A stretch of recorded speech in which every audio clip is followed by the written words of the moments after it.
देखिए अपन ने चुंबकीय क्षेत्र की जो तीव्रता थी उसमें दो परिभाषाएं आपने जान ली थी। अब अपन तीसरी परिभाषा की बात कर रहे हैं। दो परिभाषाएं जो क्या क्या आई थी देखिए। नंबर वन, पहली परिभाषा आपने ली थी B vector is equal to F M vector upon में स्मॉल एम, जहां पर स्मॉल एम क्या थी, उत्तरी ध्रुव की सामर्थ्य या उसकी क्या कह सकते हैं प्रबलता। जैसे आवेश का मान होता है उसी प्रकार उत्तरी ध्रुव और दक्षिण ध्रुव की भी क्या होती है, प्रबलता है, सामर्थ्य, जिसे अपन चुंबकत्व वाले अध्याय में पढ़ेंगे। दूसरी परिभाषा आपने ये लिख ली थी B vector is equal to 5b upon में ए यहां पर क्या था, पृष्ठीय क्षेत्रफल अपन ने लिया था। अब नंबर तीन देखिए, नंबर तीन परिभाषा के लिए आपको ध्यान रखना है कि चुंबकीय बल F M vector is equal to Q V cross B, ये एक फॉर्मूला चुंबकीय बल का और होता है जिसकी विस्तार पूर्वक विवेचना अपन इसी अध्याय में करेंगे। F M is equal to Q V cross B, इसी चैप्टर में इसको अपन पढ़ेंगे आगे के पॉइंटों में कि चुंबकीय बल क्या है, लोरेंट्स बल क्या है। तो इसमें अपन क्या देखते हैं, क्यू तो है आवेश, वी है उस आवेश का वेग और बी है चुंबकीय क्षेत्र की तीव्रता। यहां अभी तो अपन इस फॉर्मूले को याद रखेंगे कि फॉर्मूला है क्या, कैसे है, इसके बारे में अपन डिटेल से इसी अध्याय में जानेंगे बायो-सावर्ट के नियम के अनुप्रयोग पूरे होने के पश्चात। उसके बाद का जो नेक्स्ट टॉपिक है वो यही है कि आवेशित कण की चुंबकीय क्षेत्र में गति, उस पॉइंट के अंतर्गत अपन इसको जानेंगे। ठीक है, तो अभी तो अपन इस फॉर्मूले को ही काम में ले रहे हैं, इस फॉर्मूले से फिर अपन परिभाषा को बनाएंगे। तो देखिए कैसे क्या परिभाषा बनेगी। देखिए, जब कोई आवेशित कण, और ध्यान रहे इस अध्याय के प्रारंभ में इसी फॉर्मूले से बी को परिभाषित किया गया है। मैंने पहले क्या बताया, ये दोनों परिभाषाएं अन्य दूसरे अध्यायों में आएगी, लेकिन अपन जिक्र यही कर रहे हैं क्योंकि टॉपिक यही काम आ रहा है।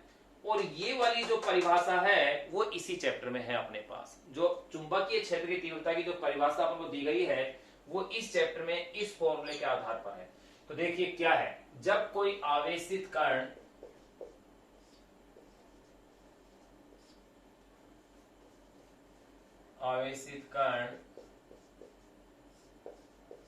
जिस पर स्मॉल क्यू आवेश है,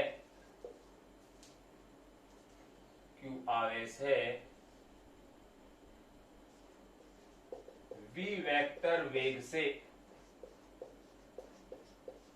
समरूप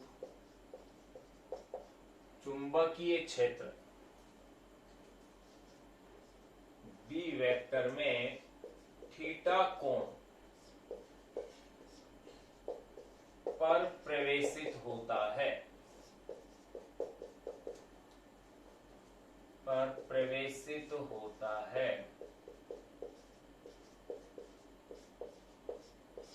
तो उस पर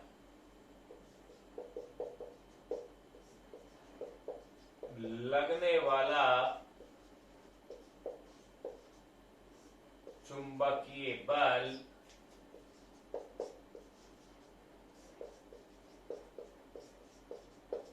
निम्न सूत्र से दिया जाता है। यहां मैं डायरेक्ट फॉर्मूला लिख रहा हूं, क्या और कैसे है मैंने अभी बता दिया, इसी चैप्टर में अपन आगे जिक्र करेंगे इसका।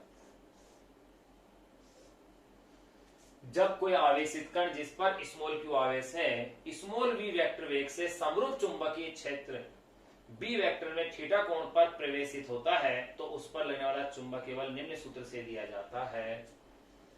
तो देखिए सूत्र क्या है, F M vector is equal to Q V vector cross B vector. और आप भली भांति इस चीज को जानते हो कि v क्रॉस b का मीन्स क्या है, वी बी साइन थीटा, क्योंकि अपन सदिश में खूब अच्छे से पढ़ चुके हैं कि a cross b is equal to A B sine theta. तो इसी को आप लिख सकते हैं F M vector is equal to, अब इसका परिमाण आ जाएगा ये सीधा ही,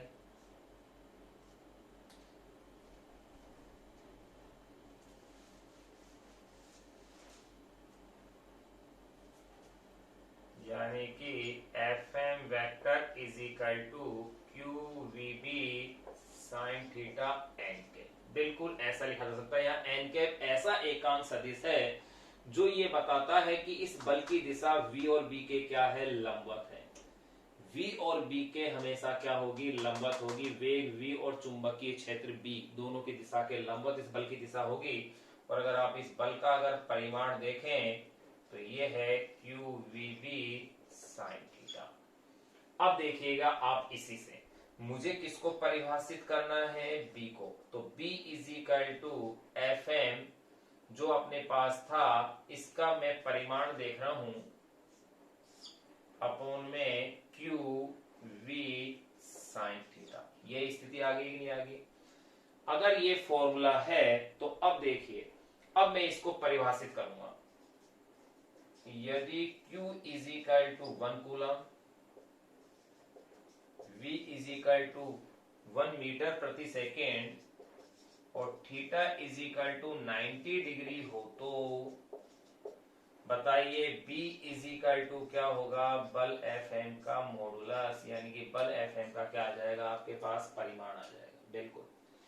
तो अब क्या परिभाषा बन गई, परिभाषा ये बन गई, जब इकाई कूलाम का आवेश, इकाई कूलाम का आवेश जिस पर मान इकाई है, या यूं कह सकते हैं एक कूलाम का आवेश 1 मीटर प्रति सेकंड के वेग से, 1 मीटर प्रति सेकंड के वेग से चुंबकीय क्षेत्र के लंबवत प्रवेशित होता है तो उस पर लगने वाले चुंबकीय बल का परिमाण चुंबकीय क्षेत्र की तीव्रता के परिमाण के तुल्य होता है। यहां ये अपने पास तीसरी परिभाषा जो कि अपनी बुक के इस चैप्टर में दी गई है वो अपन ने लिखनी है।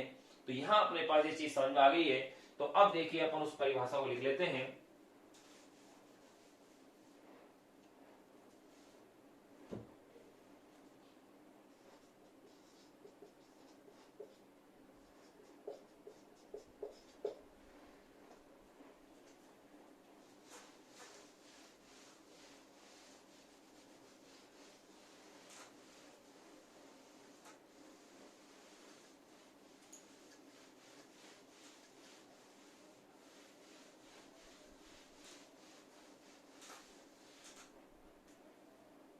देखिए क्या परिभाषा बन जाएगी।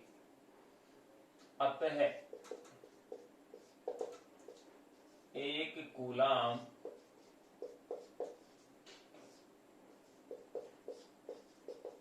का आवेशित कण, अतः एक कूलाम का आवेशित कण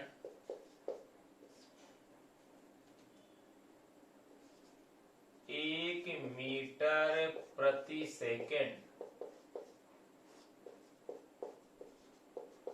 सेकेंड के वेग से, अतः एक कूलाम का आवेशित कण 1 मीटर प्रति सेकेंड के वेग से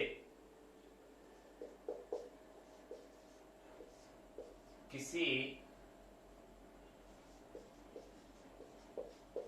समरूप चुंबकीय क्षेत्र में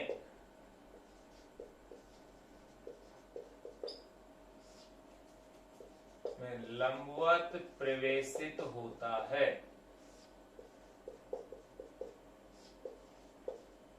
किसी समरूप चुंबकीय क्षेत्र में लंबवत प्रवेशित होता है, ना लंबवत प्रवेशित होता है तो आवेशित कण पर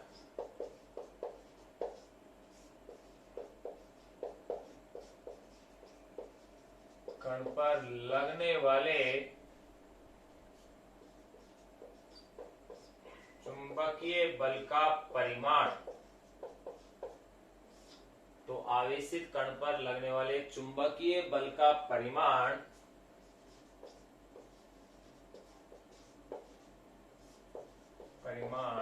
चुंबकीय क्षेत्र की तीव्रता के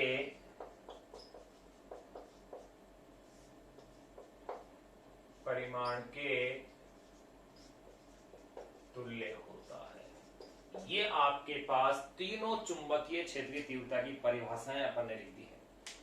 यहां तीनों परिभाषाएं कंप्लीट होने के पश्चात अब अपन चर्चाएं करेंगे चुंबकीय क्षेत्र की तीव्रता के मात्रक और उसकी विमाओं की।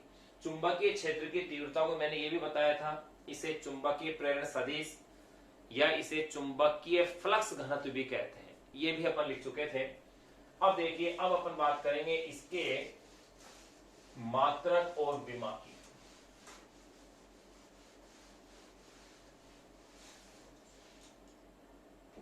नेक्स्ट जो टॉपिक अपन जान रहे हैं वो है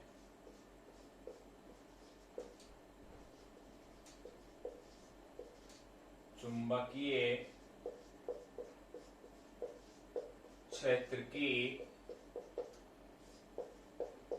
तीव्रता के मात्रक व विमाएं।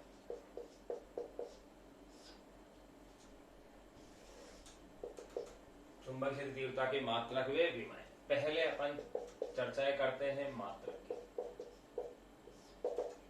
देखिए, अलग अलग फॉर्मूले से अलग अलग मात्रक बनेंगे। इस फॉर्मूले से अगर मैं मात्रक की बात करूं, यानी कि B is equal to F M upon में स्मॉल एम से, तो देखो इससे इसका जो मात्रक बनेगा, बल का मात्रक तो होता है न्यूटन, और चुंबकीय ध्रुव की ध्रुव सामर्थ्य का मात्रक होता है ampere into metre. Ampere into metre, तो एक मात्रक तो ये आ गया मेरे पास न्यूटन अपॉन में एम्पियर इंटू मीटर। फिर देखिए, दूसरा मैं मात्रक इस फॉर्मूले से देखता हूं, B is equal to 5B upon में A से। इस फॉर्मूले से मात्रक देखूं तो ध्यान रहे चुंबकीय फ्लक्स का मात्रक होता है वेबर, जिसे शॉर्ट में W भी लिखते हैं। ध्यान रखना कि चुंबकीय फ्लक्स का मात्रक तो वेबर होता है, लेकिन विद्युत फ्लक्स का मात्रक वेबर नहीं होता है। विद्युत फ्लक्स का मात्रक होता है वोल्ट इंटू मीटर। यहां कंफ्यूज नहीं होना, अगर विद्युत फ्लक्स का मात्रक पूछा जाए तो वोल्ट इंटू मीटर, लेकिन चुंबकीय फ्लक्स का मात्रक वेबर। तो वेबर ध्यान रहे चुंबकीय फ्लक्स का मात्रक है, न कि विद्युत फ्लक्स का। और क्षेत्रफल का मात्रक आप लेते ही हैं मीटर स्क्वायर। फिर इस फॉर्मूले से देखें नंबर थर्ड से, तो देखिए इससे आपके पास B इज इक्वल टू क्या बन रहा है, एफ एम अपॉन में Q V sine theta. Sine theta का तो खैर कोई मात्रक होगा नहीं, बिल्कुल यही बन रहा है, देख लो आप, B is equal to F M upon में क्यू वी साइन थीटा, जो अपन अभी भी पढ़ा है। तो देखिए बल का मात्रक तो आप क्या लिखेंगे, न्यूटन। फिर आप नीचे आ जाएं, वेग का मात्रक लेंगे आप मीटर प्रति सेकेंड। तो सेकेंड को आप कहां लिखेंगे, अब ऊपर लिखेंगे भाई। फिर सॉरी, पहले आवेश का लिखते हैं। तो देखिए पहले अपन मात्रक लिखते हैं न्यूटन आ गया बल का। आवेश का मात्रक क्या लेंगे आप, कूलाम। फिर लेंगे अपन वेग का मात्रक, क्या लेंगे, मीटर प्रति सेकेंड। तो यहाँ सेकेंड को कहां ले जाए आप, ऊपर ले जाए। साइन थीटा का मात्रक होगा नहीं, तो देखिए वही मात्रक बन गया कैसे, कूलाम प्रति सेकेंड, जिसे अपन क्या कहते हैं, एम्पियर। तो न्यूटन प्रति एम्पियर इंटू मीटर। ये और ये मात्रक एक ही है भाई, ये मात्रक और ये मात्रक क्या बन गया, एक ही बन गया। और देखो एसआई पद्धति के अंदर इसी मात्रक को, यानी इन तीनों ही मात्रकों को एसआई पद्धति में कहा जाता है टेस्ला। ये इसका मात्रक क्या है, टेस्ला है। यानी चुंबकीय क्षेत्र की तीव्रता का एसआई मात्रक क्या है, टेस्ला।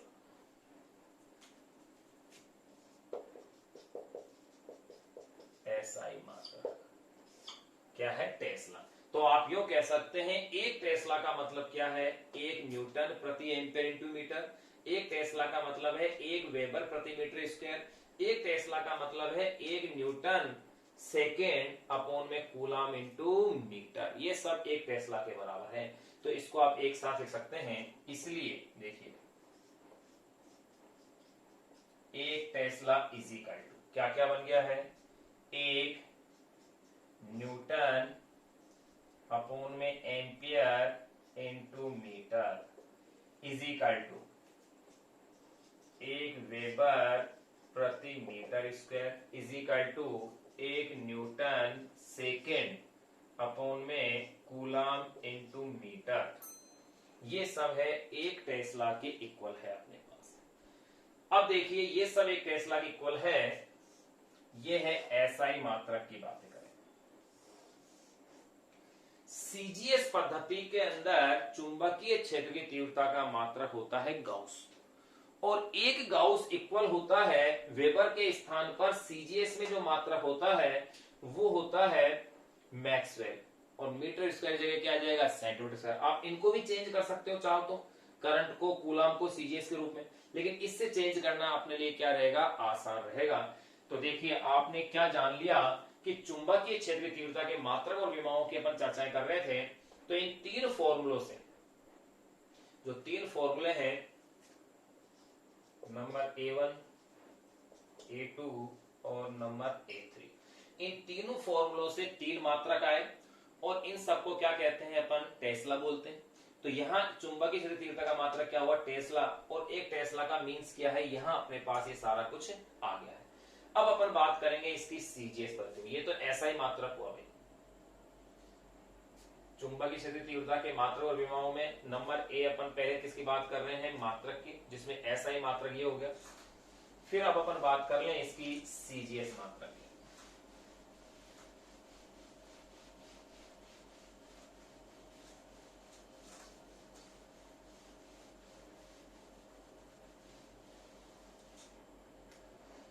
तो देखिए यही लिख देते हैं, चुंबकीय क्षेत्र की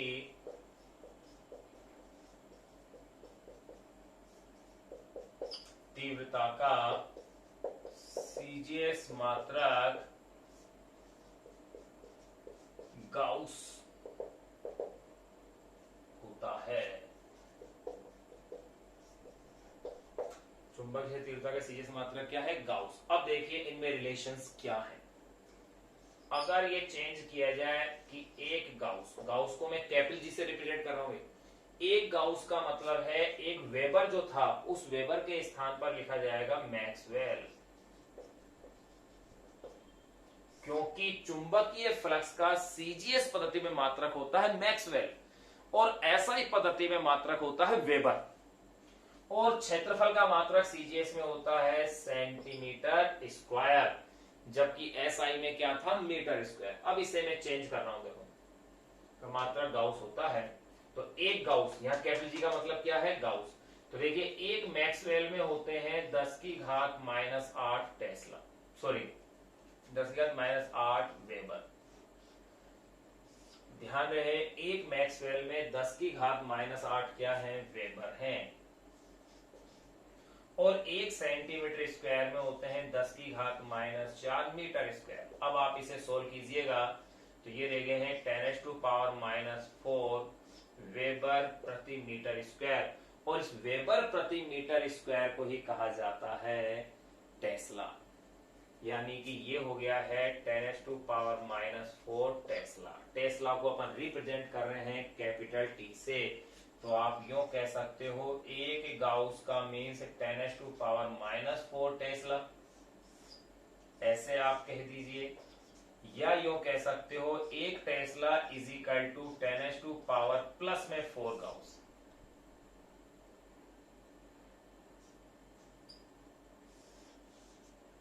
एक टेस्ला इज इक्वल टू 10⁻⁴ जी।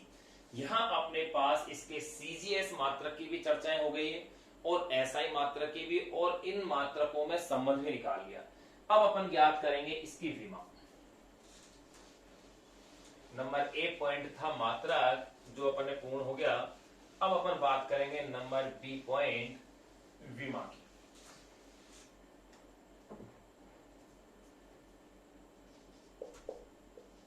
विमाएं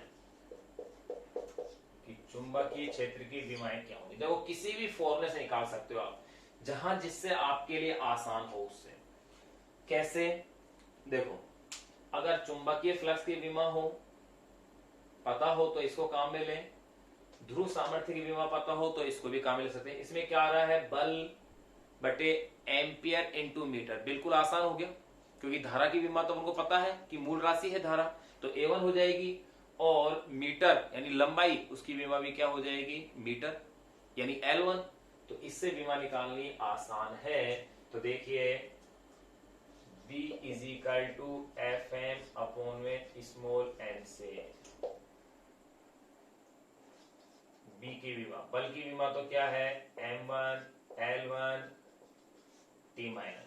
ये विमा तो आपको सदैव याद रखनी है, बल की विमा, क्योंकि बहुत सारी विमाओं को निकालने में काम आएंगे। फिर स्मॉल एन क्या है, ध्रुव सामर्थ्य।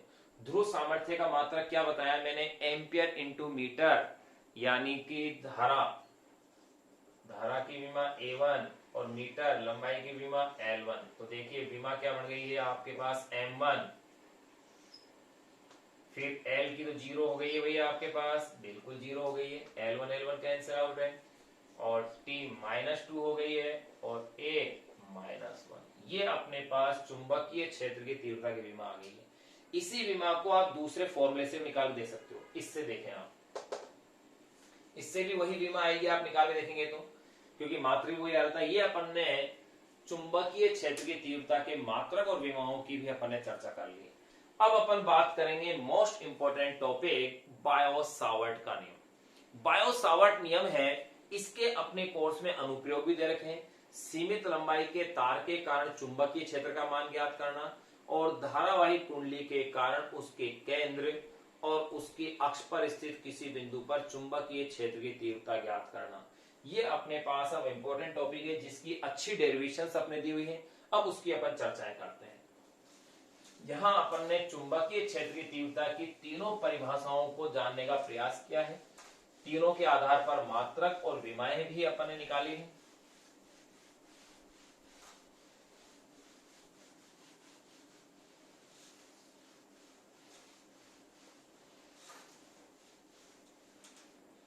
अब जो कंटेंट्स अपन पढ़ेंगे वो है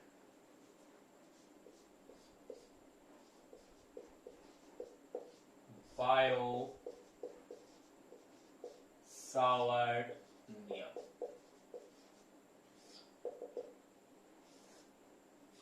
बायो-सावर्ट नियम साइंटिस्ट नेम है।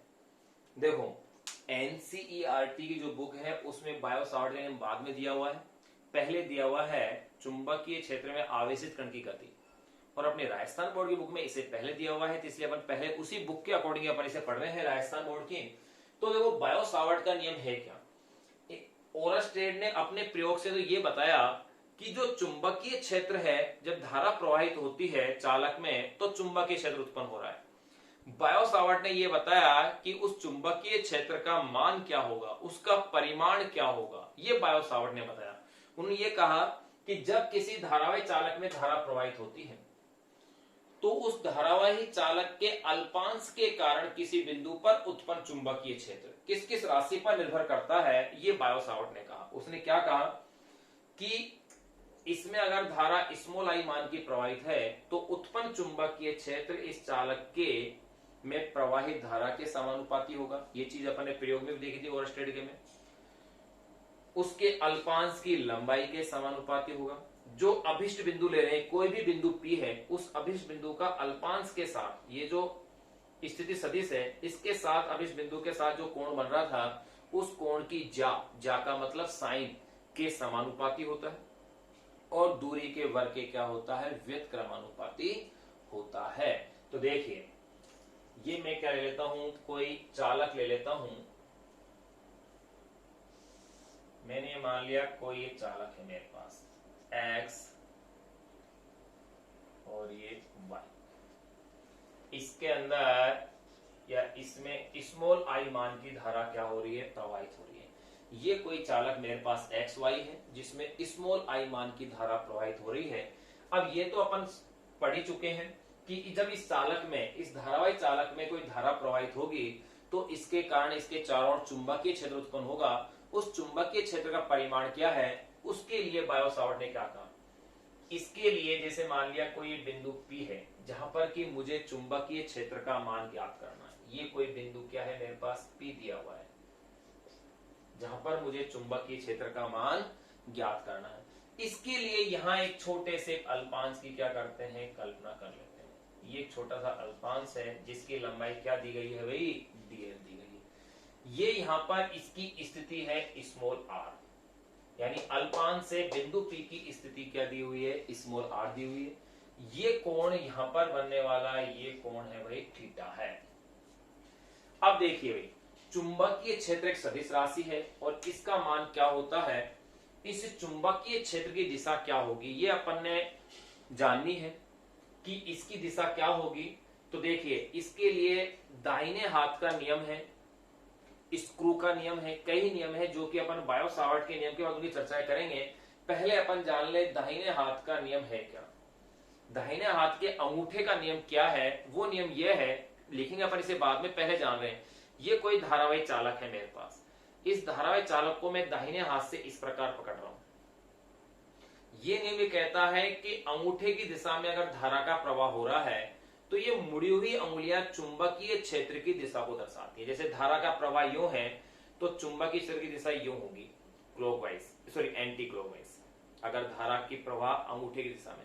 लेकिन अगर इसे उल्टा कर दिया जाए, यानी इस तरह की स्थिति हो जाए कि धारा की प्रवाह अंगूठे की दिशा में नीचे बह रही है, यूं है, तो चुंबकीय क्षेत्र की दिशा भी क्या हो जाएगी, चेंज हो जाएगी, क्लॉकवाइज डायरेक्शन में हो जाएगी।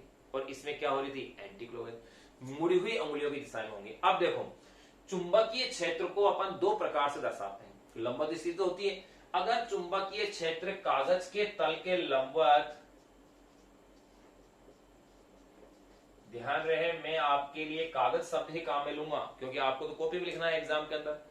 बोर्ड के तल की बात नहीं करूंगा, मैं क्या कहूंगा, कागज के तल के लंबवत। कागज के तल के लंबवत, लंबवत जो चुंबकीय क्षेत्र होगा उसे इस क्रॉस के निशान की सहायता से अपन व्यक्त करेंगे। और कागज के तल के जो लंबवत बाहर की ओर होगा, कागज के तल के लंबवत बाहर की ओर जो चुंबकीय क्षेत्र होगा उसे डॉट का निशान लगा करके क्या करेंगे, आप व्यक्त करेंगे। ये चीज अपन को थोड़ी सी ध्यान रखनी है। अब देखो आप गौर करो, ये धारावाही चालक है, यहां धारा यो प्रवाहित हो रही है, मैंने ये डायरेक्शन लिए भाई, इसमें धारा की प्रवाह की बिल्कुल ये अगर मैंने डायरेक्शन लिए है तो आप भली भांति इस चीज को देख सकते हैं कि चुंबकीय क्षेत्र यहां तो क्या है, कागज तल के लंबवत भीतर की ओर होगा इस साइड में तो, और इस साइड में कागज तल के लंबवत क्या होगा, बाहर की ओर, क्योंकि उंगलियां यूं आ रही है। यानी इस बिंदु पर चुंबकीय क्षेत्र कागज के तल के लंबवत क्या होगा, भीतर की ओर होगा। ये मैंने इस प्रकार से इसको क्या कर दिया है, शो कर दिया है। और अल्पांश के कारण चुंबकीय क्षेत्र को लेंगे आप डीबी वेक्टर से, आ गया ये। और अगर मैं इस डायरेक्शन में अगर किसी बिंदु की बात करता हूं तो ऐसी स्थिति में देखिए, ये अगर मान लिया बिंदु मेरे पास यहां पर P था और इसको मैं अगर P डैश कह दूं तो यहां चुंबकीय क्षेत्र होगा कागज के तल के लंबवत बाहर की ओर। बिल्कुल इस प्रकार से अपन इसे रिप्रेजेंट कर सकते हैं। ये मैंने दर्शाने का तरीका बता दिया है। चुंबकीय क्षेत्र की दिशाओं की भी अपन बातें करेंगे, लेकिन पहले अपन बायो सावर्ट का नियम जान ले, ये है क्या। तो देखिए इसको, नियम को जानने से पहले जिन चीजों की आवश्यकता थी वो अपन ने जान ली है कि कागज के तल के लंबवत चुंबकीय क्षेत्र को क्रॉस का निशान लगा के दर्शाएंगे, जबकि कागज के तल के लंबवत बाहर की ओर चुंबकीय क्षेत्र को डॉट का निशान लगा के दर्शाएंगे। ये आप नोट कर लीजिएगा पहले अपनी नोटबुक में एक तरफ, किसी भी तरफ। अब देखिए बायो सावर्ट का नियम है क्या, अब इसको अपन लिखेंगे। या साइड में आप चित्र को रहने देंगे तो देखिए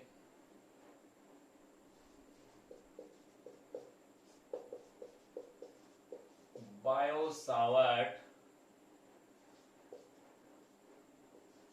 के नियमानुसार, बायो सावर्ट के नियमानुसार किसी अल्पांश के कारण उत्पन्न चुंबकीय क्षेत्र डीबी, किसी अल्पांश के कारण उत्पन्न चुंबकीय क्षेत्र डीबी ले लेते हैं अपन और सदिश रूप में लिखेंगे, डीबी वेक्टर कह देंगे। बायो-सावर्ट के अनुसार किसी अल्पांश के कारण उत्पन्न चुंबकीय क्षेत्र डीबी। नंबर फर्स्ट,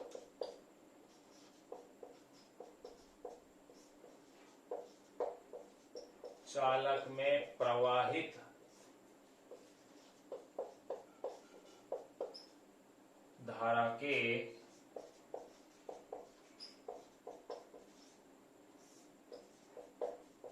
समानुपाती होता है, अर्थात आप क्या कह सकते हो, dB इज प्रोपोर्शनल I। मैं धारा को भाई स्मॉल आई से रिप्रेजेंट कर रहा हूं, कैपिटल आई से नहीं कर रहा हूं, अर्थात dB is proportional I। Number second, दूसरी बात ये क्या कह रहे हैं,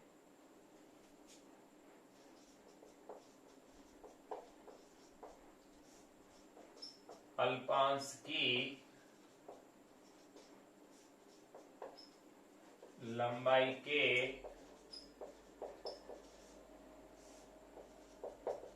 समानुपाती होता है, अर्थात dB is proportional dl। Number third,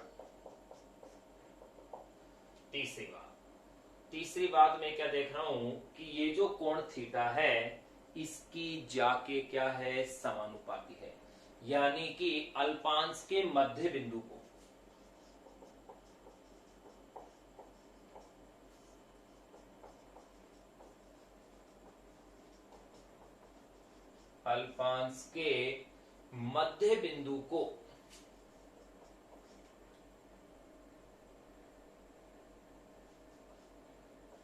मध्य बिंदु को अभिष्ट बिंदु क्या है अपने पास P, अल्पांश के मध्य बिंदु को अभिष्ट बिंदु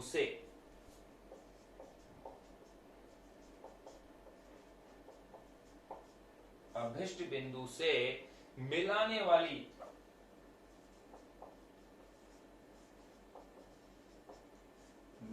वाली रेखा, अल्पांश के मध्य बिंदु को अभिष्ट बिंदु से मिलाने वाली रेखा के मध्य के कोण, मिलन रेखा के मध्य के कोण के जा का मीन्स क्या है, साइन के समानुपाती होता है।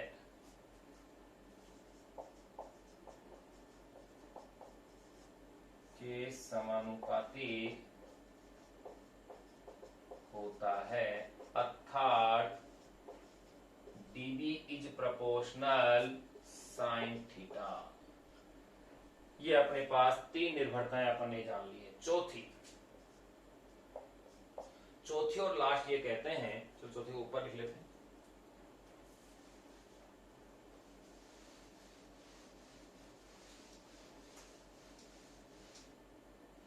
फोर्थ जो निर्भरता इन्होंने देखी वो क्या है, नंबर फोर्थ ये कहते हैं अभिष्ट बिंदु की अल्पांश के मध्य बिंदु से दूरी के वर्ग के क्या है, व्युत्क्रमानुपाती होता है। यानी यो कह सकते हैं अभिष्ट बिंदु की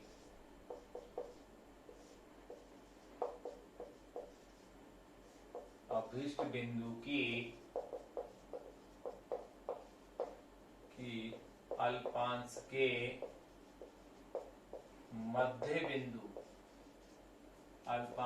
मध्य बिंदु से दूरी के वर्ग के, अभिष्ट बिंदु की अल्पांश के मध्य बिंदु से दूरी के वर्ग के व्युत्क्रमानुपाती, बाकी सब समानुपाती है और ये इकलौता क्या है, व्युत्क्रमानुपाती होता है,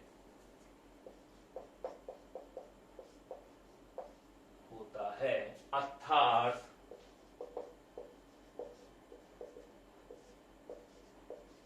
dB इज प्रोपोर्शनल 1/r²। ये अपने पास 4 पॉइंट आ गए। तो मैंने क्या देखा कि किसी धारावाही चालक के अल्पांश से किसी बिंदु पर उत्पन्न चुंबकीय क्षेत्र चालक में प्रवाहित धारा के समानुपाती होता है, चालक के अल्पांश की लंबाई के समानुपाती होता है, अभिष्ट बिंदु के साथ जो कोण बन रहा है अल्पांश के मध्य बिंदु से उसकी ज्या के समानुपाती होता है, दूरी के वर्ग के क्या होता है व्युत्क्रमानुपाती होता है। तो अब अपन इन सभी को एक साथ मिला दें तो देखिए क्या होता है।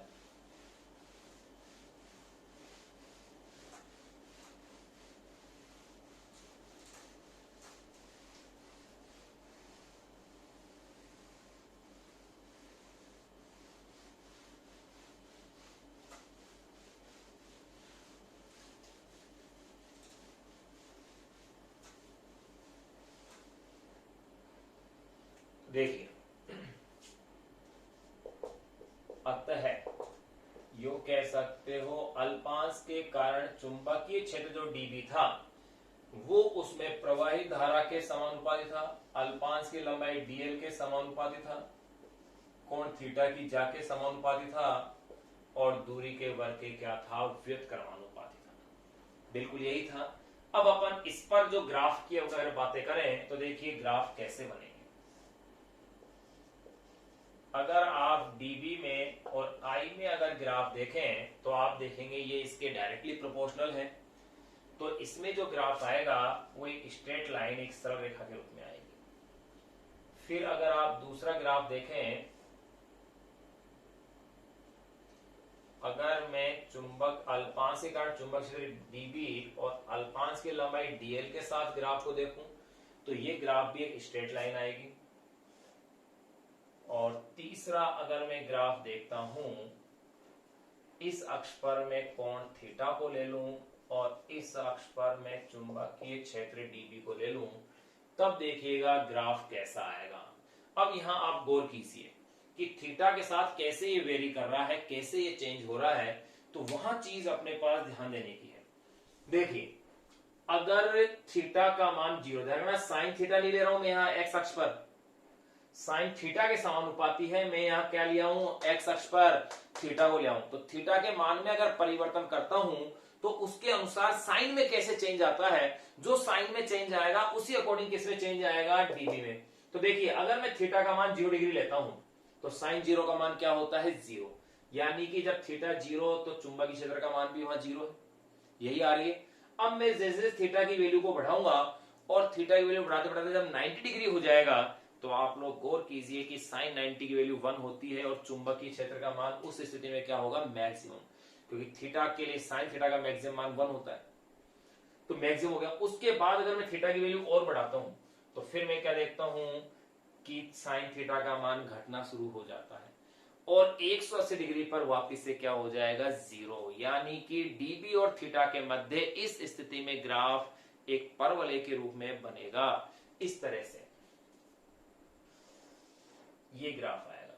तो यहां आप क्या देख रहे हैं 0, थीटा का मान 0 है तो ये मान भी 0 है, और जब थीटा का मान 90 डिग्री है तो dB का मान कैसा है भैया मैक्सिमम है।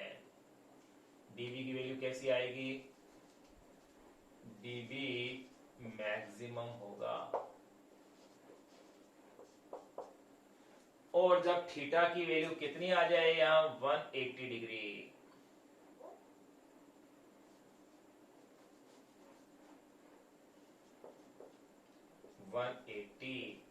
तो फिर से dB का मान क्या हो जाएगा 0, यानी कि ग्राफ एक परवलय के रूप में अपन को क्या होगा प्राप्त होगा। लेकिन अगर मैं इस ग्राफ को जगह इसकी जगह ऐसे कोई ग्राफ लेता हूं dB में और R में, तो देखिए R के साथ ग्राफ कैसा आएगा अति परवलय हाइपरबोला आएगा, क्योंकि दूरी के वर्ग के क्या है व्युत्क्रमानुपाती है। तो ऐसी स्थिति के अंदर ग्राफ यूं आएगा, करते हुए यूं बनाना है आपको।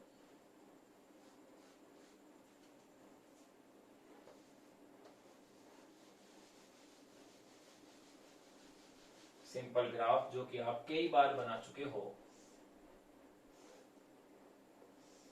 इस तरह से यहां R को इस अक्ष पर लीजिए और dB को इस अक्ष पर लीजिए। ये अपन ने इसके तीनों चारों अपन ने ग्राफ देख लिए। अब देखिएगा आगे की समीकरण क्या कहती है। जैसे ही इस प्रोपोर्शनल के साइन को हटाते हैं तो एक नियतांक अपन के लगा देंगे, dB इज इक्वल टू के आई D L sine theta upon में आर स्क्वायर। यहां ये अपने पास बायो-सावर्ट के नियम से इक्वेशन अपने पास आ गई। यहाँ के जो एक समानुपाती नियतांक है, इसका मान दो चीजों पर निर्भर करता है, दो कारकों पर। पहला तो निर्भर करता है कि प्रयुक्त मात्रक पद्धति कौन सी है, एसआई है या सीजीएस है। दूसरा इसका मान निर्भर करता है माध्यम पर, कि माध्यम निर्वात है या अन्य और कोई माध्यम है। तो देखिए यहां के एक समानुपाती नियतांक है। ये नियम ठीक वैसे ही काम कर रहा है जैसा आपने स्थिरवैद्यकीय में, ध्यान दीजिए, कूलाम का नियम पढ़ा था। वहां पर भी समानुपाती चिन्ह हटाते नियतांक के रखा था और उस के फिर अपन ने दो मान, ये बात लिखी थी कि दो राशियों पर निर्भर था, मात्रक पद्धति पर और साथ में माध्यम पर। ठीक उसी प्रकार ये भी निर्भर कर रहा है। वहां पर याद कीजिए निर्वात की विद्युतशीलता आई थी एप्सिलॉन नॉट, यहां आएगी निर्वात की चुंबकशीलता म्यू नॉट। विद्युतशीलता से तात्पर्य था किसी माध्यम में विद्युत बल रेखाओं के गुजरने की क्षमता, तो चुंबकशीलता से तात्पर्य होगा चुंबकीय बल रेखाओं के गुजरने की क्षमता। तो देखिए यहां के एक समानुपाती नियतांक है जिसका मान प्रयुक्त मात्रक पद्धति, ध्यान दो वहां पर के का मान सीजीएस में 1 था तो यहां पर भी सीजीएस में 1 ही हो जाएगा। यहां के एक समानुपाती नियतांक है जिसका मान प्रयुक्त मात्रक पद्धति वे माध्यम पर निर्भर करता है। प्रयुक्त मात्रक पद्धति वे माध्यम पर निर्भर करता है। अगर मैं मात्रक पद्धति एसआई लूं और माध्यम निर्वात या वायु लूं, वैसे निर्वात और वायु में फर्क है लेकिन पॉइंटों में काफी बड़ा डिफरेंस है, इस वजह से अपन दोनों को एक ही लेके चलते हैं। तो देखिए इसी बात को फिर अपन लिख लेते हैं यहां।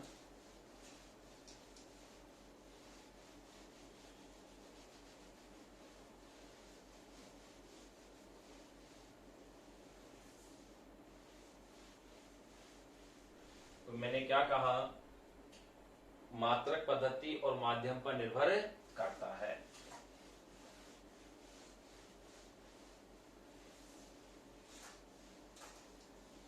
तो देखिए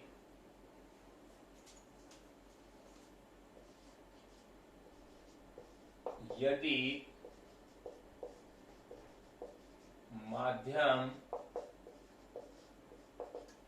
निर्वात हो तथा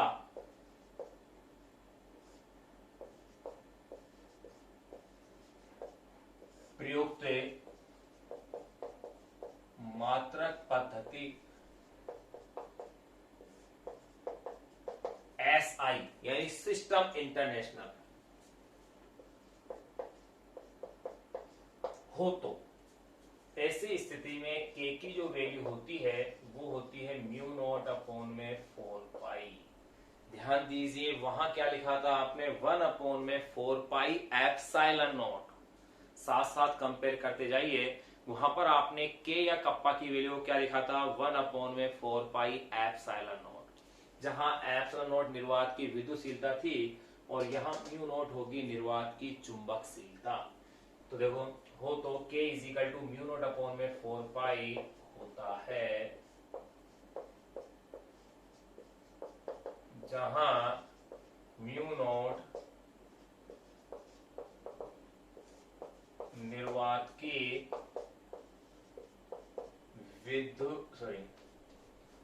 जहां म्यू नॉट निर्वात की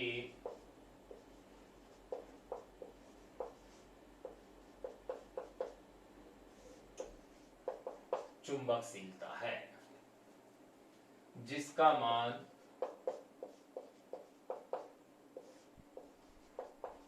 ध्यान दो निर्वात की विद्युतशीलता का मान क्या लिया था आपने, 8.85 इंटू 10⁻⁻12 फेरेड प्रति मीटर।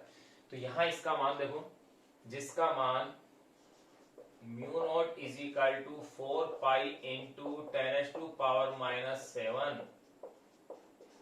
हेनरी प्रति मीटर, वहां था फेरेड प्रति मीटर, मैंने छोटा मात्रक लिया है। इसका एक दूसरा मात्रक भी होता है, क्या होता है वो मात्रक है वेबर, ये भी ले सकते हैं वेबर प्रति एम्पियर इंटू मीटर, ये भी इसी का चुंबकशीलता का मात्रक है, जो कि फॉर्मूले से निकाल सकते हो, कोई दिक्कत ही नहीं है आपके पास। लेकिन मैं इसका मात्रक हेनरी प्रति मीटर लिया करूंगा, छोटा मात्रक है। जहां म्यू नॉट निर्वातीय चुंबकशीलता है, जिसका मान mu naught is equal to 4 pi into 10⁻⁷ henry प्रति मीटर है। इसलिए देखिए अब मेरे पास फॉर्मूला क्या बन जाएगा, निर्वात के अंदर जो डीबी है उसका फॉर्मूला हो गया है म्यू नॉट अपॉन में 4 pi I D L sine theta upon में आर स्क्वायर। ये मेरे पास इक्वेशन आ गई है, dB is equal to mu naught upon में 4 pi I D L sine theta upon में आर स्क्वायर। अगर कुछ भी माध्यम का नाम नहीं दे या उसकी चुंबकशीलता का जिक्र नहीं किया हुआ है तो आपको उसे निर्वात मानते हुए उसका उपयोग करना है। तो ये अपने पास निर्वात के लिए वैल्यू आ गई है। अगर कोई माध्यम होगा तो वहां माध्यम की चुंबकशीलता क्या बन जाएगी, म्यू बन जाएगी। तो देखिए अगर मैं ये कह दूं माध्यम हो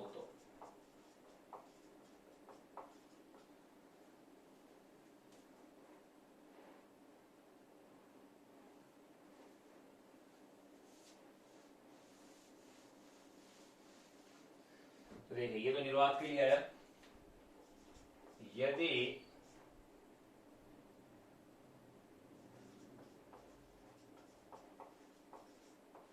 यदि चुंबकशीलता म्यू का माध्यम हो तो,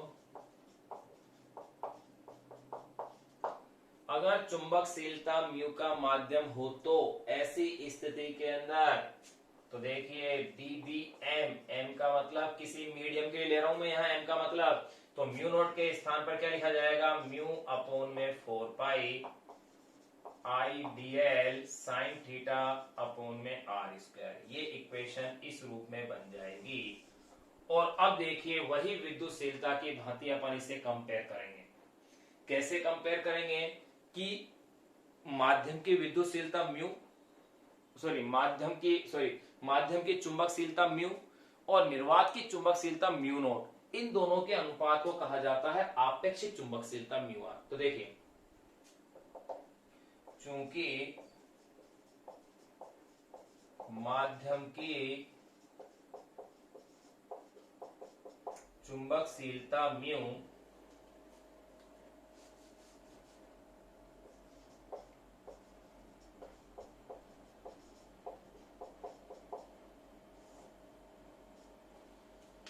चूंकि माध्यम की चुंबकशीलता म्यू वे निर्वात की चुंबकशीलता म्यू नॉट का अनुपात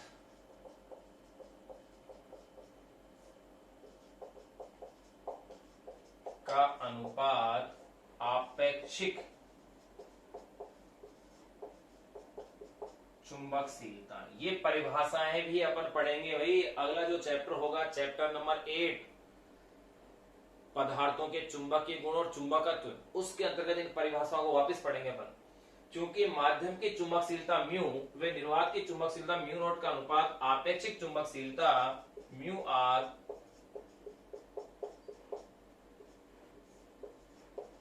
कहलाता है। इसलिए mu R is equal to mu upon में म्यू नॉट, या यूं कह सकते हो mu is equal to mu naught into mu R. अगर म्यू की वैल्यू ऐसी है तो अब देखिए आगे की समीकरण क्या रूप ग्रहण करती है।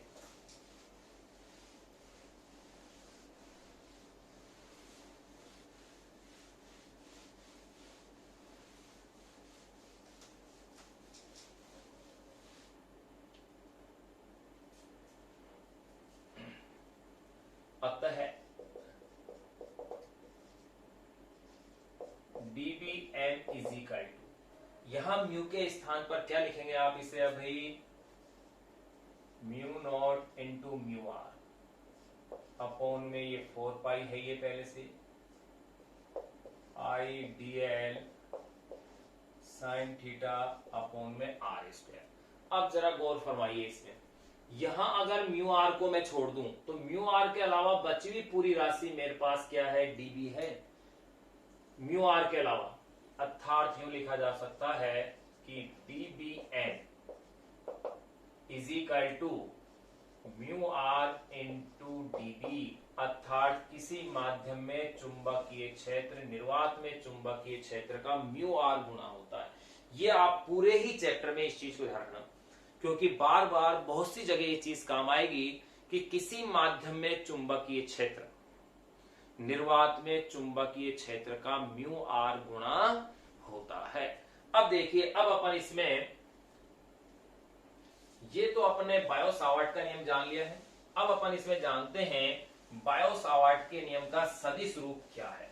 सदिश रूप इसका इंपॉर्टेंट है, बोर्ड के एग्जाम में पूछा जा चुका है पहले भी, और फिर पूछा जा सकता है, 1 नंबर के क्वेश्चन के रूप में पूछ ले। पूरा नियम तो पूछना ज्यादा उपयुक्त होगा नहीं इसका कि बायो सावर्ट का नियम समझाइए लिखिए, ये पूछा जा सकता है बायो सावर्ट के नियम का सदिश रूप लिखिए। 1 नंबर का बहुत अच्छा क्वेश्चन मिल जाता है। तो इसको सदिश रूप में अपन कितने प्रकार से और कैसे कैसे लिख सकते हैं वो चीज देखिए। ग्राफ वगैरह अपने देख ही लिए हैं,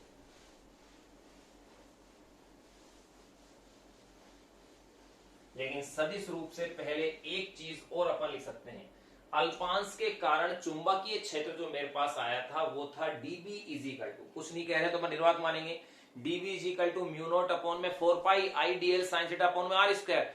अगर ये कहा जाए संपूर्ण चालक द्वारा कितना होगा, तो देखिए संपूर्ण चालक द्वारा, वो चुंबकीय क्षेत्र था वो तो अल्पांश के कारण था, तो पहले ये लिख लेते हैं, फिर सदिश रूप की बातें करेंगे। संपूर्ण चालक द्वारा बिंदु पी पर उत्पन्न चुंबकीय क्षेत्र का मान, बिंदु पी पर उत्पन्न चुंबकीय क्षेत्र का मान निम्न होगा। देखिएगा क्या होगा, B इज इक्वल टू क्या करेंगे, ये लो सांप लगा दीजिए आप इस तरह से dB के, यानी कि क्या कर दिया है आपने, उसका समाकलन रूप लिख दिया।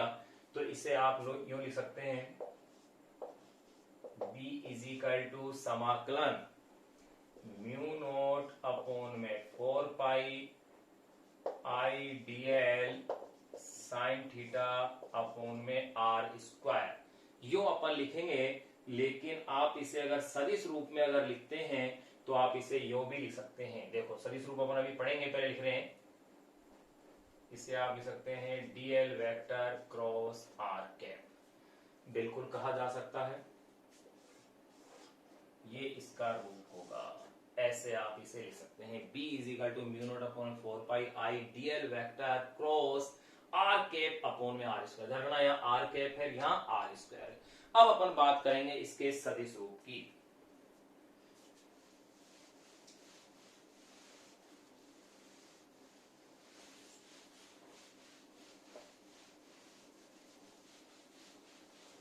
तो देखिए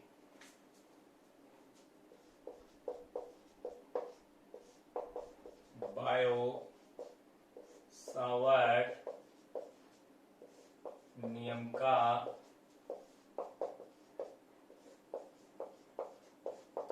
सदिश रूप, इंपॉर्टेंट पॉइंट। देखिए कैसे लिखेगा, आपके पास इस तरह से ये फॉर्मूला था, dP is equal to mu naught upon में 4 pi I D L sine theta upon में आर स्क्वायर। पहली फॉर्म तो मैं इसे ऐसे लिख सकता हूं, देखो dB वेक्टर, ये तो ध्यान है कि अगर साइन है तो क्रॉस का साइन आएगा ना भाई, क्रॉस का निशान तो आएगा ही। तो देखिए यहां एक तो आप लिख सकते हैं म्यू नॉट अपॉन में 4 पाई आई, धारा अदिश राशि है लेकिन ध्यान है धारा के साथ डीएल लगा दिया तो धारा अल्पांश हो गया है, तो आई अब मैं इसे लिख रहा हूं dl vector cross r cap. यहां और कुछ नहीं है, तो यहां r कैप के रूप में एक तो s है, एक तो इसका सदिश रूप ये है। यहां सदिश रूप में ध्यान देने की बात देखिएगा, अगर मैं इसे खोलता हूं तो dl r कैप की वैल्यू क्या है 1 और साइन थीटा, तो वापस यही इक्वेशन बन रही है। इसी को मैं एक दूसरे रूप में और लिख सकता हूं, वो रूप क्या है देखिए, यहाँ r के एकांक सदिश है जिसका मान 1 है, और एकांक सदिश का मतलब होता है अगर किसी सदिश में उसके परिमाण का भाग दे दिया जाए तो प्राप्त राशि क्या होती है, एकांक सदिश होती है। तो देखिए इसको मैं दूसरे अन्य रूप में और लिख सकता हूं, ऐसे भी लिखना सही है और वैसे भी लिखना सही होगा, चूंकि r cap is equal to होता है r वेक्टर अपॉन में r वेक्टर का परिमाण मॉडुलस। यहां मॉडुलस लगाना जरूरी है, यह अपन इस प्रकार लिख सकते हैं। अगर ऐसा है तो देखिए मैं आगे की स्टेप को भाई इस साइड में लिख रहा हूं, इसलिए dp vector is equal to, अब मेरे पास जो इक्वेशन बनेगी वो क्या बनेगी, वो बनेगी म्यू नॉट अपॉन में 4 pi i dl vector cross r cap को क्या लिखूंगा मैं, r वेक्टर, बिल्कुल। फिर नीचे देखिएगा क्या है मेरे पास, r का स्क्वायर इनटू फिर क्या आ जाएगा, r का परिमाण हो आ जाएगा, यानी उसका मैग्नीट्यूड हो आ जाएगा, बिल्कुल। r कैप की वैल्यू क्या रखी मैंने, r वेक्टर अपॉन में r का परिमाण या मैग्नीट्यूड। तो इक्वेशन हो गई है db vector is equal to mu naught upon में 4 pi i dl vector cross r vector upon में r का क्यूब। इस रूप में भी लिखा जा सकता है, ये भी इसका सदिश रूप है और ये भी बायो सावर्ट नियम का क्या है, सदिश रूप है। लेकिन ध्यान रखना गलती नहीं हो, जब आपने r कैप लिया है तो नीचे r का स्क्वायर है, और जब आपने r वेक्टर लिया है तो नीचे r का क्यूब है। ये अंतर विशेष ध्यान रखना है, जब आप r कैप लेंगे तो यहाँ r स्क्वायर हो जाएगा, और जब आप r वेक्टर लेंगे तो यहाँ क्या होगा, r क्यूब हो जाएगा। ये इतना सा फर्क अपन को ध्यान रखना है। आपने इसमें बायो सावर्ट के नियम को जान लिया, बायो सावर्ट के नियम के लिए अपन ने जो ग्राफ थे वो अपन ने चर्चाएं कर ली है उनकी। फिर बायो सावर्ट के नियम में किसी संपूर्ण चालक के कारण कुल चुंबकीय क्षेत्र, देखो अब बात कर लेता हूं उस कुल चुंबकीय क्षेत्र की जो मैंने आपको बताई थी, क्योंकि वहां सदिश रूप में लिखा था। तो देखो अगर मैं कुल चुंबकीय क्षेत्र अगर B ज्ञात करना चाहता हूं पूरे चालक के कारण, संपूर्ण चालक द्वारा किसी बिंदु P पर उत्पन्न चुंबकीय क्षेत्र को अगर मैं ज्ञात करना चाहता हूं तो मैं क्या करूंगा, इस dB का समाकलन कर दूंगा, यानी इस तरह से एक सांप का निशान लगा दूंगा। ये मान लो आप समाकलन कर देंगे तो ये हो गया है dB वेक्टर का। dB वेक्टर का लूंगा मैं तो देखो dB vector is equal to अब क्या बन जाएगा, ये समाकलन म्यू नॉट अपॉन में 4 pi i dl vector cross r cap upon में r स्क्वायर, या इसे ही आप ले सकते हैं समाकलन म्यू नॉट अपॉन में 4 pi i dl vector cross r vector upon में r क्यूब। बिल्कुल इस तरह से ये लिखा जा सकता है। तो ये अपने पास बायो सावर्ट का नियम अपने कंप्लीट किया। अब अपन इसकी बातें करेंगे विशेष स्थिति, स्पेशल केसेस। कौन कौन से स्पेशल केस होंगे, नंबर 1 जब theta is equal to 0 degree हो या 180 डिग्री हो, तो आप जानते हो जब 180 डिग्री होगा तो साइन की वैल्यू क्या हो जाएगी, 0, यानी चुंबकीय क्षेत्र का मान 0। दूसरी स्थिति जब theta is equal to 90 degree हो तो साइन 90 की वैल्यू होती है मैक्सिमम, तो ऐसी स्थिति में चुंबकीय क्षेत्र क्या होगा, मैक्सिमम, यानी किसी चालक के स्वयं के अक्ष पर चुंबकीय क्षेत्र का मान सदैव 0 होगा, चुंबकीय क्षेत्र सदैव उसके चारों ओर ही होगा, लेकिन उसकी अक्ष पर क्या होगा, 0 होगा। और उसके जो लंबवत स्थिति होगी वहां चुंबकीय क्षेत्र का मान मैक्सिमम होगा, अधिकतम मान उसमें चुंबकीय क्षेत्र का होगा।